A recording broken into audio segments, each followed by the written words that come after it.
Hola, bienvenidos y bienvenidas a esta segunda clase teórica de la psicología genética. Ustedes vieron que ya presentamos sin audio un Power que ahora, para aquellos que puedan acceder, intentaremos explicar. Les cuento que la semana pasada, cuando presentamos el otro teórico con audio, por cuestiones técnicas, no salió nuestra presentación en la primera diapositiva, por lo cual voy a retomar presentándome. Yo soy la profesora Mónica Calvet y junto con mi equipo de trabajo, que es Valeria Holguín, Gabriela Gorostizaga y Claudio Martínez, le damos la bienvenida a la cátedra un poco tarde, ya hemos iniciado, pero para que sepan que estamos bastante atentos y preocupados por esta situación de cursado y ver cómo están llevando la materia.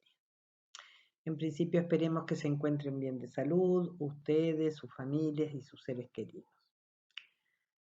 Seguramente el dictado de las materias durante este cuatrimestre será siempre virtual porque la prevención frente a la pandemia no nos permitirá encuentros presenciales, por lo menos eso se anticipó ya desde el Ministerio de Educación.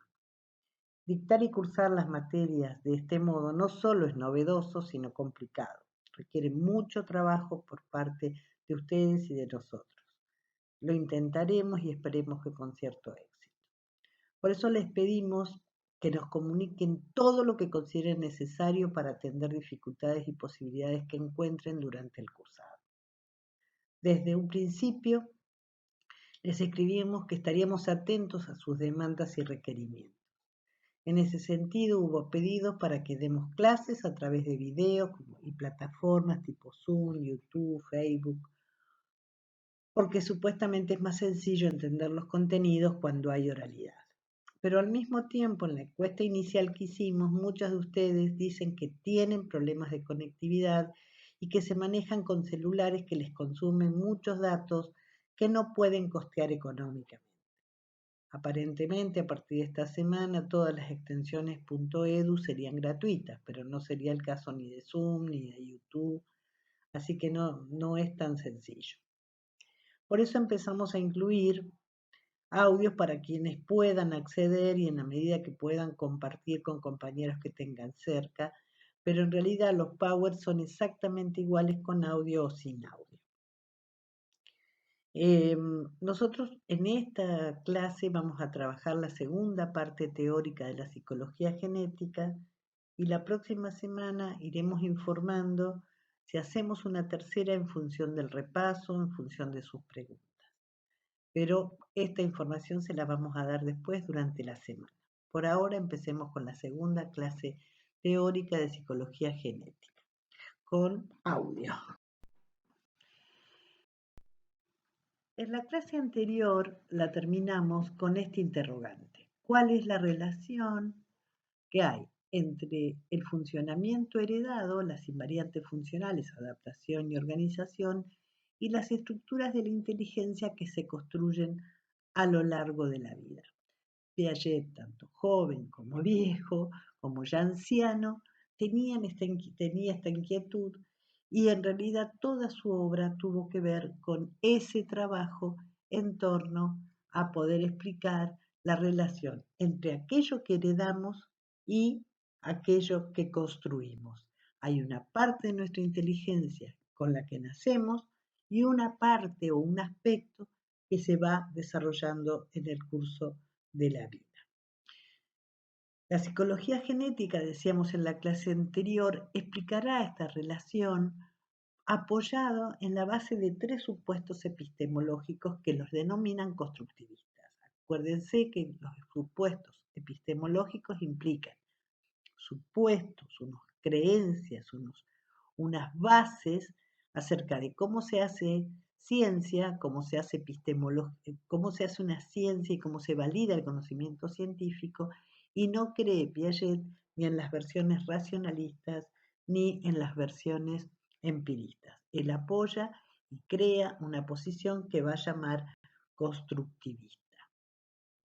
Esos tres supuestos, decíamos, ya se los habíamos presentado, son tres: el interaccionismo, el estructuralismo genético y el realismo crítico.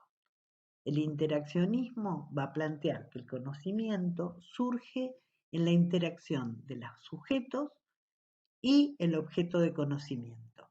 Fíjense que pongo entre paréntesis la S y la O porque suelen encontrarlo en los textos S-O y se refiere a sujeto, objeto de conocimiento. El estructuralismo genético es otro de los supuestos en la idea que ya venimos anticipando que las estructuras de la inteligencia se construyen en esa interacción sujeto-objeto. Y un tercer supuesto es el realismo crítico, que va a plantear que la realidad existe, pero que es imposible conocerla completamente. ¿Cuál es el sentido de esta clase? Trabajar estos tres supuestos y incluir en ese punto, en cada uno de ellos, los conceptos centrales para contestar a la pregunta central esta de cuál es la relación entre lo heredado y lo construido de la inteligencia. Entonces, comencemos con el interaccionismo.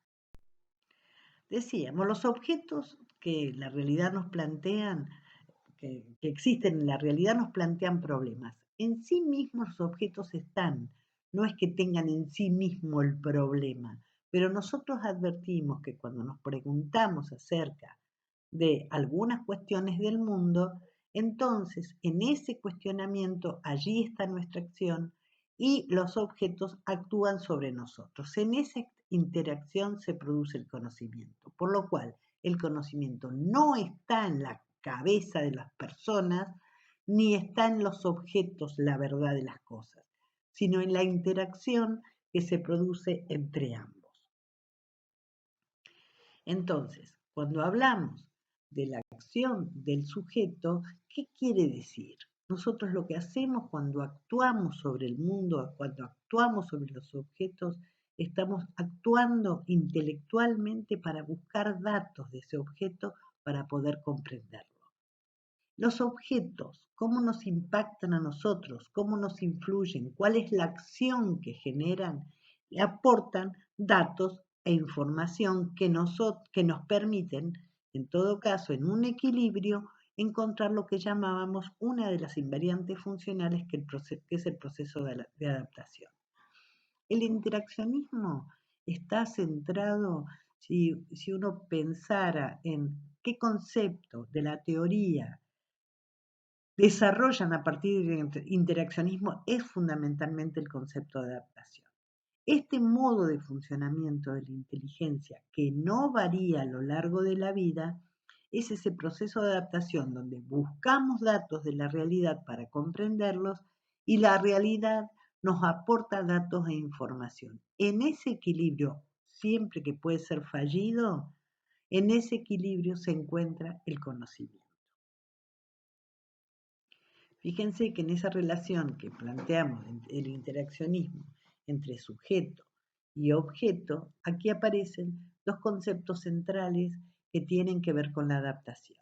La adaptación, decíamos, es un equilibrio entre la acomodación y la asimilación.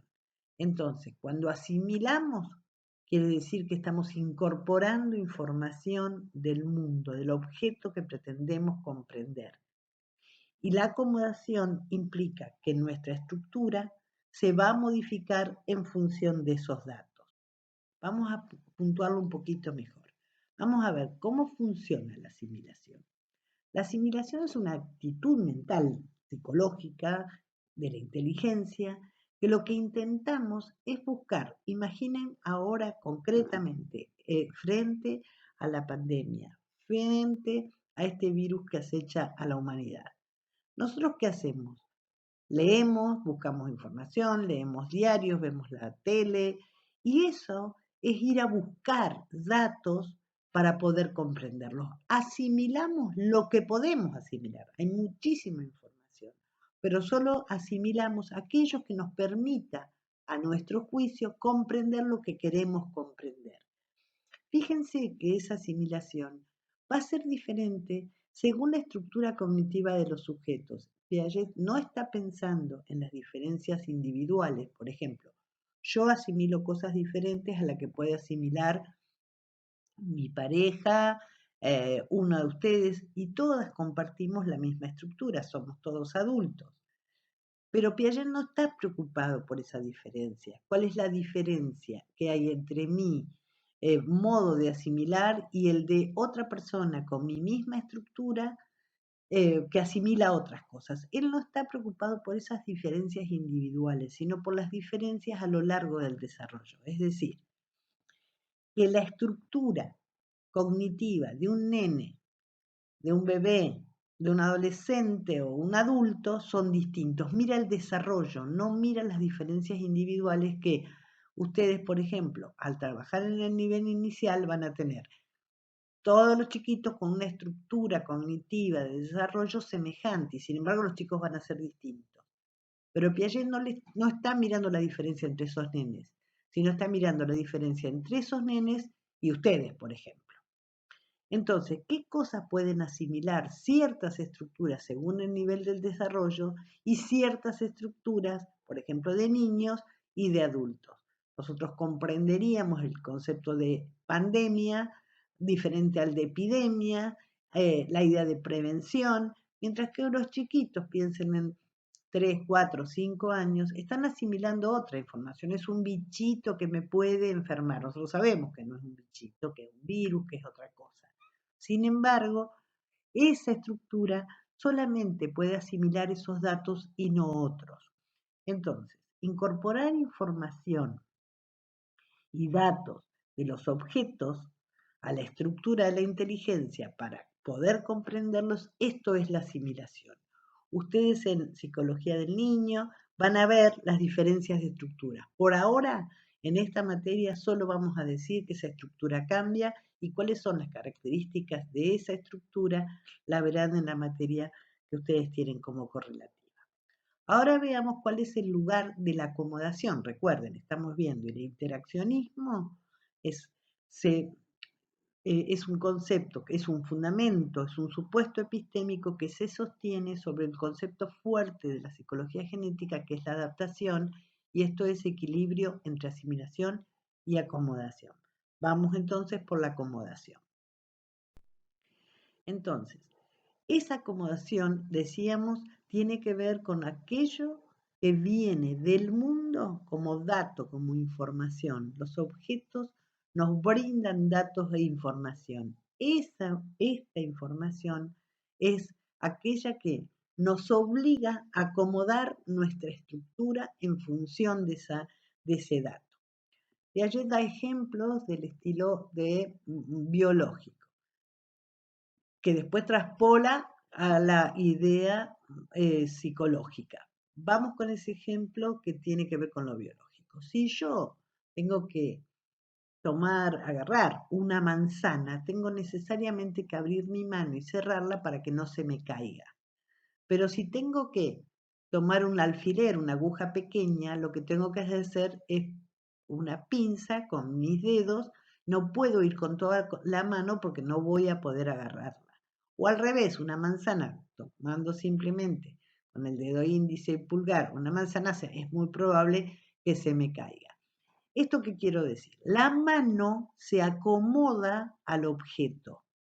Bueno, del mismo modo, la acomodación implica que nuestra estructura cognitiva se acomoda a los datos que recibe del mundo.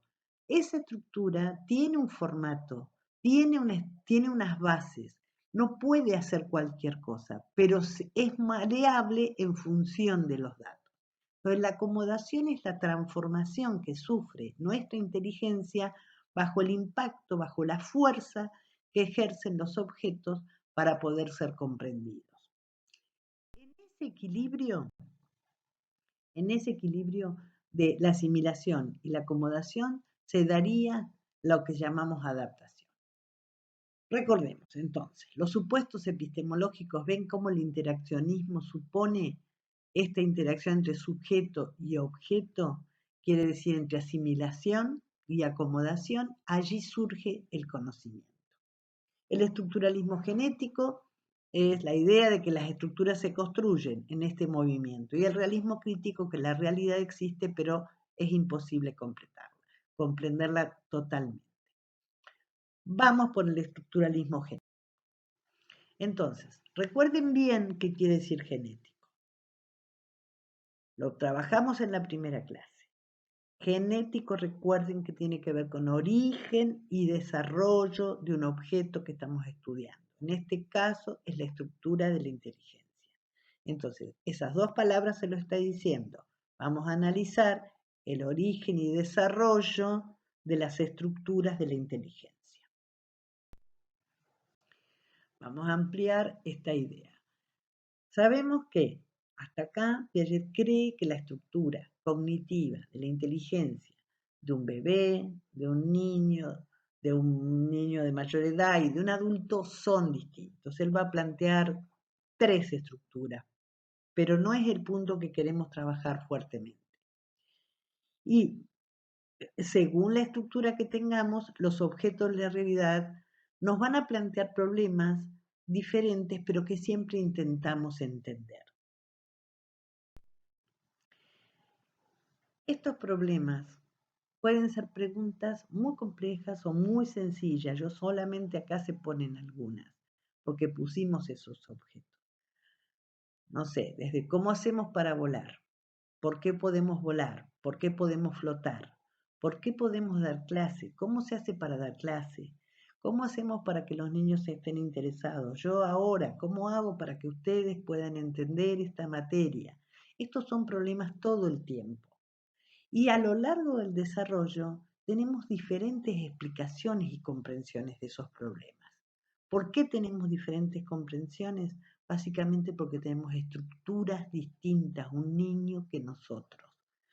Un niño tiene, lo voy a poner, uno puede pensar en edades intermedias, pero piensen en los chiquitos con los que van a trabajar y cómo piensan ustedes la realidad.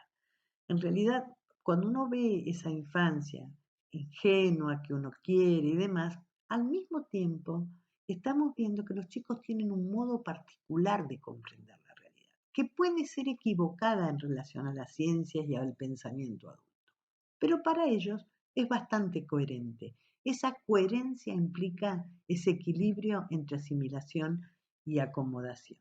Y vale el curso del desarrollo, nuestra complejidad intelectual nos permite comprender de diferente modo los objetos del mundo y los problemas que nos traen esos objetos. ¿Por qué? Porque tenemos estructuras cognitivas diferentes que vamos modificando en esa asimilación y acomodación constante, es decir, en la interacción entre el sujeto y el objeto. Este estructuralismo genético, una pregunta que resulta básica, ¿cómo definiríamos lo que es una estructura? El concepto que da Piaget y la teoría es que es una propiedad organizativa de la inteligencia que se modifica a lo largo del desarrollo por interacción con los objetos. Esto es un concepto. El otro día decíamos que es una propiedad organizativa. Son las bases, los pilares sobre los que se gesta esa estructura. Bien, esa definición la tienen que tener claro como propiedad organizativa. Y recuerden que esa propiedad organizativa es la que se transforma en interacción. Entonces, ¿de qué está hecha una estructura? ¿Cómo la podemos pensar? Recuerden que Piaget era un biólogo, entonces él tiene como modelo cierto funcionamiento de lo que significa el campo de lo biológico, no porque crea que funciona igual, pero sí como metáfora. Entonces, si uno puede pensar como un tejido está hecho de células, ¿de qué está hecha una estructura? Para Piaget está hecha de lo que él llama esquemas de acción. Fíjense, la palabra interacción, ¿se acuerdan que son dos acciones? Bueno, esquemas de acción, que las estructuras, tanto de un bebé como de un niño de mayor edad, como de un adulto, todas están hechas de esquemas de acción. Ese concepto es un concepto central para entender lo que significan las propiedades organizativas de la inteligencia, que sería el concepto de estructura. Es decir, cómo se organizan estos esquemas de acción. Miren, estos esquemas de acción, recordemos exactamente qué era una acción. Es una búsqueda intelectual, inteligente, de datos para comprender a través de la asimilación. ¿Recuerdan? Entonces, la acción de los sujetos que habíamos planteado en el concepto de asimilación supone esa actitud mental, esa actitud psicológica inevitable de ir a buscar a comprender lo que nos pasa y lo que vemos y lo que sentimos. Bueno, ¿qué sería un esquema de acción? Es una estrategia particular de asimilación en esa búsqueda. Es decir, que la estructura está hecha de diferentes estrategias para poder asimilar datos de los objetos de la realidad. Entonces, acción y esquema de acción son dos conceptos absolutamente claves para entender el estructuralismo genético. Cuando decimos que está hecho de esquemas de acción, que está conformada por esquemas de acción una estructura, no son un montón de estrategias sueltas, sino que las estructuras que están conformadas por esquemas de acción se coordinan entre sí. Esa coordinación se vincula con la otra invariante funcional heredada, que es la organización. Es decir, que los esquemas de acción, ahora vamos a poner un ejemplo, con los que se conforma una estructura, al coordinarse hay coordinaciones más endebles y otras más sólidas, pero en realidad es esa coordinación constante que intentan buscar los esquemas de acción, las estrategias que tenemos para asimilar, que se organizan y se vinculan con lo que nosotros llamamos el otro mecanismo invariante, que es la organización. Miren, vamos a poner un ejemplo. Piensen en un problema de un bebé chiquito, ese es muy chiquito tal vez, pero bueno, él tiene un problema, que es dónde está su chupete. Ahora, ese problema podría tenerlo también cualquiera de los otros personajes que pusimos en la viñeta, una niña, un adulto, que no sea un chupete, pero no importa, ¿dónde está el chupete? Acá quisimos ponerlos como en términos de problemas que genera un objeto. ¿Dónde está mi chupete? ¿Por qué flota un chupete? ¿Cuáles son las diferencias entre los plásticos de un chupete? O si los chupetes traen o no problemas en el paladar del niño. El objeto es el mismo, pero los problemas son otros porque la estructura de cada uno de ellos permite encontrar problemas en el chupete diferentes. En esto, este bebé, que debiera ser tal vez más grande, pero a ver, ¿qué hace un chiquito para encontrar un chupete? En realidad es probable que mire para todos lados, que trate de tocar las sabanitas, llorar para que lo vea su mamá, patalear, moverse. Estos son esquemas de acción que cuanto más chiquitos son, más involucran el cuerpo, es verdad. Y eso tiene que ver con las diferencias de estructura que ustedes van a ver en psicología del niño. Pero son acciones que intentan buscar una solución al problema, que es que no encuentra su chupete. Entonces, en la interacción con esos objetos, ahí están la adaptación, asimilación y acomodación en equilibrio, y la coordinación de algunos de estos esquemas le va a permitir resolver el problema. Patalear no le va a traer el chupete, pero es probable que llorar y mirar a la mamá sí, o mirar para todos lados, o tocar, y se coordinan esos esquemas resolviendo el problema. Y esto es lo que uno podría decir, bueno, ya aprendió. En realidad para Piaget ahí hay coordinaciones de esquemas que permitirían alcanzar la solución de un problema.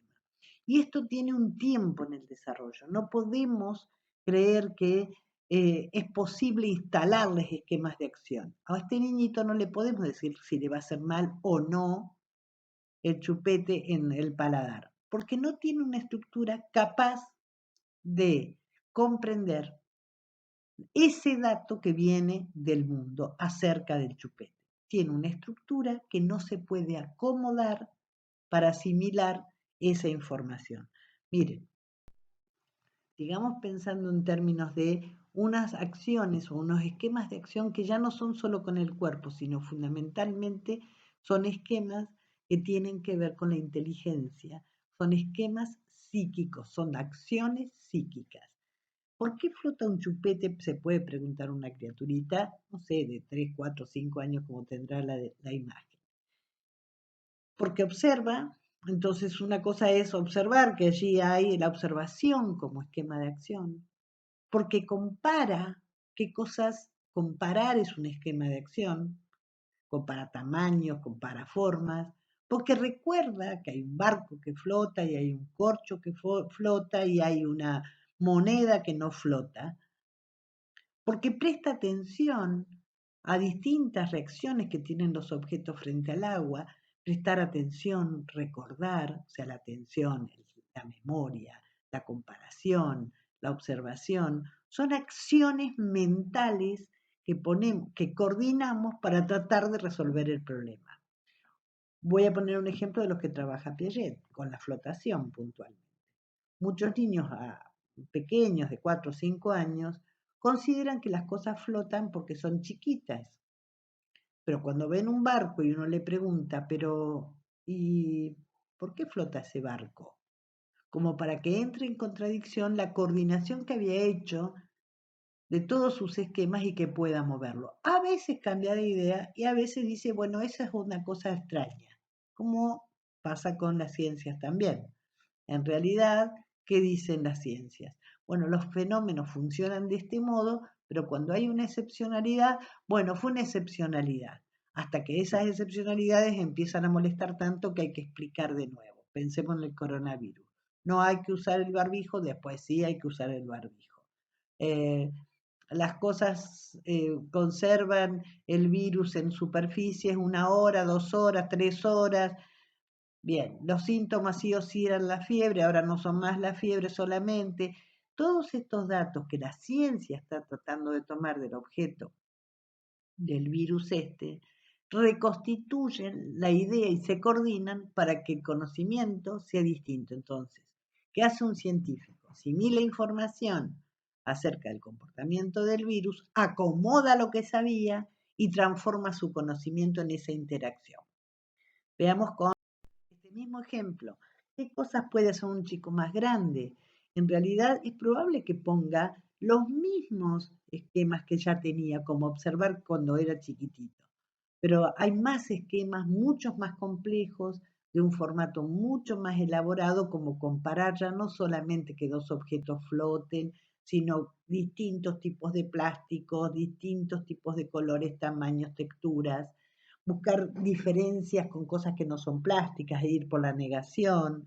También prestar atención, pero tal vez se presta atención a otras cosas. Estos son esquemas de acciones mentales, de acciones intelectuales, que siempre, siempre en esa interacción y en la coordinación vamos encontrando un modo de resolver el problema, que en la medida que asimilemos y acomodemos, hay un tiempo de equilibrio que después se rompe cuando empiezan a haber diferencias de lo que yo creía, de lo que no creía. Ustedes saben que los niños pequeños, muchos de ellos creen en hadas, en Papá Noel, y no hay problema con esa magia, sí lo creen.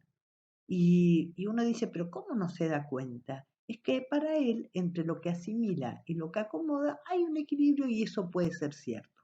A pocos años de andar en la vida, no sé, 6, 7, 8, 9 años, empieza a sonar extraña esa idea. No es posible que una persona, un Papá Noel esté en todas partes al mismo tiempo. No es posible las hadas, no es posible los cucos. Esta idea, entonces, empieza a quebrarse y hay movimiento nuevamente para problematizar el mismo objeto que era el objeto mágico. En este caso pusimos el chupete. Un adulto se va a preguntar, no sé, imaginen un industrial, un médico, si los chupetes traen un problema, entonces va a mirar radiografías y entonces vuelve a comparar, pero compara situaciones mucho más complejas, más hipotéticas, discute con otros científicos o con otros industriales, pregunta, lee, clasifica, la clasificación es importante, hay distintas patologías de paladar, cuáles se pueden vincular, cuáles no, analiza químicamente de qué están hechos ciertos chupetes y cuáles no, mide los tamaños de los chupetes y cuáles estarían afectando. Montones de acciones mentales que no están en el chupete. No está el tamaño en el chupete en sí mismo, si es chiquito o grande.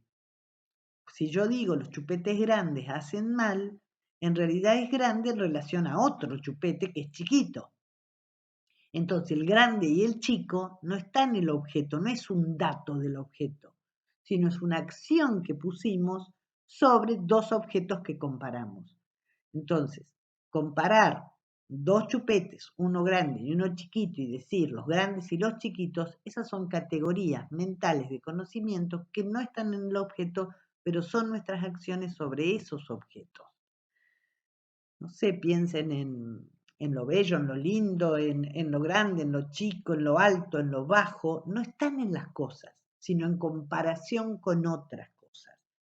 En realidad, esta idea de comparar es la acción mental que nosotros estamos ejerciendo. Lo mismo podemos decir con las hipótesis, con la imaginación, con la clasificación, con seriar las cosas, con medirlas en todos sus sentidos, tamaño, peso, volumen, eh, cómo nos engaña incluso ciertos esquemas de acción, por ejemplo, la observación nos engaña respecto de una comprensión lógica de la diferencia entre tamaño y volumen. El chiste de dónde hay más, en un kilo de plomo o en un kilo de pluma. ¿Qué pesa más? En realidad pesan lo mismo, un kilo de plomo que un kilo de pluma. Pero la observación con el tamaño nos confunde, pero una estructura capaz de reconocer la diferencia entre que el tamaño no necesariamente tiene que ver con el volumen, rápidamente decimos es lo mismo. Para un niño pequeño no es lo mismo. Lo grande pesa más, mientras que lo pequeño pesa menos, aunque lo corrobore, aunque lo corrobore, pero el dato de la observación lo engaña. Pero él siente que eso es verdad y que las cosas son de ese modo. Basta con darle una galletita entera a un chiquito de 4 o 5 años y al otro la misma galletita partida en dos, para que el que está partida en dos se enoje porque el otro que tiene una sola se enoje porque dice, le diste dos galletitas a mi compañerito del banco. No, le di la misma, si vos se la juntaste, si ves que es la misma. No, pero él tiene dos, yo tengo una sola. ¿Qué está confundiendo? Dos variables del mismo objeto. Pero en realidad nuestra estructura nos permite comprender que hay la misma cantidad. Pero a él, en la medida que ve dos, ve más cantidad de galletita. Y la galletita es la misma. Entonces, en la coordinación de esos esquemas, que sería la organización de esos esquemas, uno va construyendo saberes porque asimilamos información, acomodamos la estructura y así se modifica esa estructura. Entonces, el estructuralismo genético va a plantear que se modifican los esquemas de acción de las estructuras por interacción con los objetos. ¿Qué son los esquemas? Son las estrategias de asimilación y actuación que tenemos sobre el mundo. Y esas coordinaciones se van transformando en interacción con la realidad, con los objetos del mundo. Vamos a graficar, Piaget dice que el desarrollo de la inteligencia es espiralado. Intentamos hacer una espiral en este gráfico. Pensemos que la estructura infantil de un bebé, de un chiquitín, va a tener esquemas más simples ligados al cuerpo, como tocar, agarrar, etc. Y esa estructura no desaparece, sino que se integra a otra estructura más compleja. Nosotros seguimos tocando las cosas como cuando éramos bebés para conocerlas, pero además hacemos otras cosas, además de tocarlas. Entonces, la estructura de un niño más grande, la estructura B, va a integrar a la anterior. No significa que se sumen como una escalera, sino que se integran como esos vasitos que se meten uno adentro del otro. Se van integrando uno adentro del otro. Y se van complejizando los esquemas de acción. Se hacen cada vez más lógicos, cada vez más abstractos, cada vez más teóricos, y esas estructuras de adultos son siempre más lógicas que las de un niño pequeño. Vuelvo a la definición de inteligencia, habíamos dicho que había dos definiciones, en un sentido estricto y en un sentido amplio. ¿Recuerdan? La capacidad de adaptación a situaciones nuevas era la definición de inteligencia en un sentido amplio y adaptación entendida como esta interacción, y en un sentido más estricto es el equilibrio final al que tienden todas las estructuras. Cuando hablamos de equilibrio final, hablamos de un equilibrio lógico, es decir, que las estructuras de un adulto tienen una relación de comprensión con el mundo más lógica, más coherente desde el punto de vista científico que la que tiene un niño. Eso no quiere decir que un adulto no piense casi como un niño en algunas cosas. Lo que Piaget dice es que tenemos la oportunidad de tener una estructura que cuando pensamos un objeto no lo pensemos con la magia que podemos pensar el mundo a los 4 o 5 años, que sí es posible creer en Papá Noel. Si como adultos creemos que porque nos ponemos una pulserita colorada vamos a aprobar un examen, estamos teniendo un pensamiento infantil. Si lo pensamos seriamente, sabemos que eso es imposible. A veces los mitos, las costumbres hacen que es preferible pensarlo así, pero nosotros, hablando en serio, sabemos que esto de tener una pulsera colorada no hace que vos tengas un examen mejor realizado que si no te pusiste la pulsera colorada y no puedes echar la culpa a esto. El adulto tiene una estructura que integra las anteriores, es decir, que no las desecha, y sus esquemas de acción, pero los ha complejizado para pensar el mundo de un modo más lógico. Volvamos entonces ahora a pensar los supuestos epistemológicos. Nos queda trabajar el realismo crítico. En realidad el realismo crítico merece un análisis más epistémico y filosófico, pero queríamos como simplemente marcar lo básico que ya lo venimos diciendo de qué se trata. La realidad existe, pero es imposible conocerla completamente. Piensen en un bebé que sabe lo que es un chupete, pero ese chupete empieza a complejizar, a complejizar, a complejizar. Es decir, que siempre va a tener un problema nuevo. Nunca sabremos exactamente todo que se puede saber de lo que es un chupete. Si nosotros en este realismo crítico tenemos que entender las dos palabras. ¿Qué quiere decir realismo crítico? Realismo es esto, que existen los objetos, pero la palabra crítico no es criticón, sino es dudar y cuestionar las verdades que ya sabemos. Si ustedes ven los programas de nuestra materia y de cualquier otra, todos dicen promover el pensamiento crítico en los estudiantes. ¿Qué quiere decir eso? Promover una actitud de duda, de cuestionamiento, de que lo que son verdades, en realidad esas verdades siempre pueden tener un matiz para ser rediscutidas en todos los temas. Eso nos abre la puerta de que la inteligencia se apoya en que allí donde hay una supuesta verdad, en un tiempo de nuestra vida, en realidad rápidamente esa verdad puede ser transformada por un nuevo cuestionamiento que me hace la vida frente a ese objeto.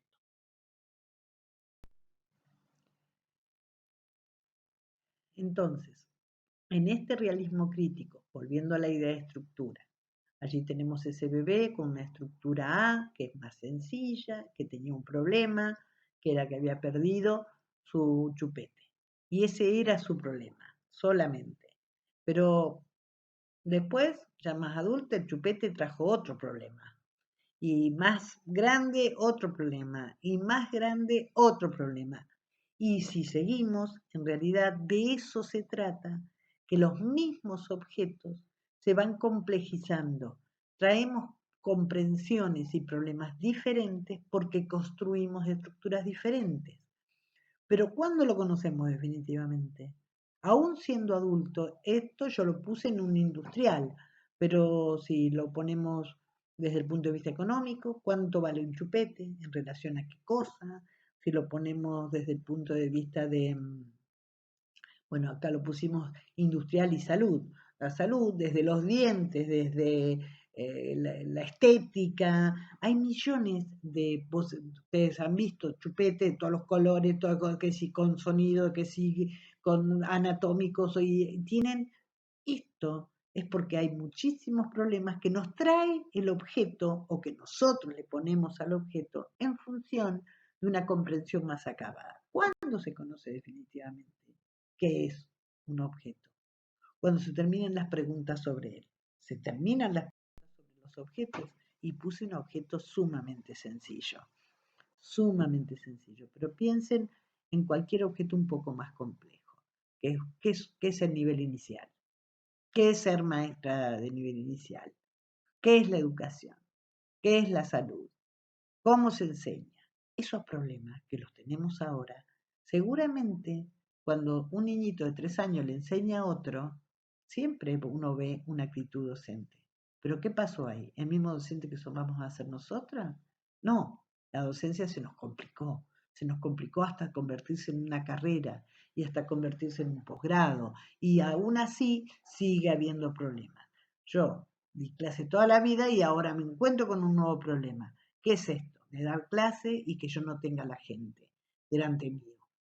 Me trajo un problema la docencia, pero la docencia no era un encuentro entre personas, pero acá no hay personas, acá hay otra cosa.